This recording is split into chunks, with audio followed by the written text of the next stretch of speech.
This episode of Stand Up Paddling TV is brought to you by the ACA, improving the paddle sports experience for over a century. Learn more at sup-aca.org.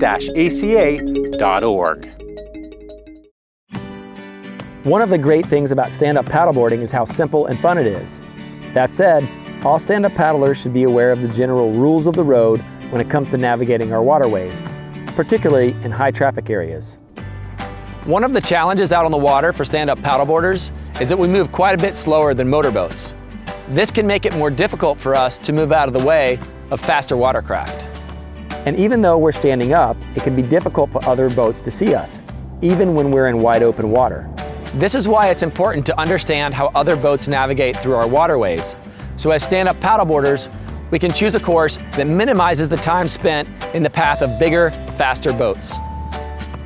It's also a good idea to wear a piece of high visibility clothing to make it easier for other boaters to see you. Looking at navigation on a very basic level, you'll find colored buoys on almost any waterway that has regular motorized boat traffic. The red and green buoys are there to define the main channel and the safest path for powerboats to take. To help remember where the main channel is, remember the rule of 3 R's: red, right, returning. What this means is that if you're paddling upstream on a river, or if you're returning from open waters, the red buoy will be on your right if you want to stay in the main channel. Of course, for stand-up paddlers, the main channel is a great area to avoid. Although you can expect most boat traffic to stay in these main channels, smaller power boats that can travel through shallower water are a lot less predictable, and so they tend to present the biggest threat to paddlers.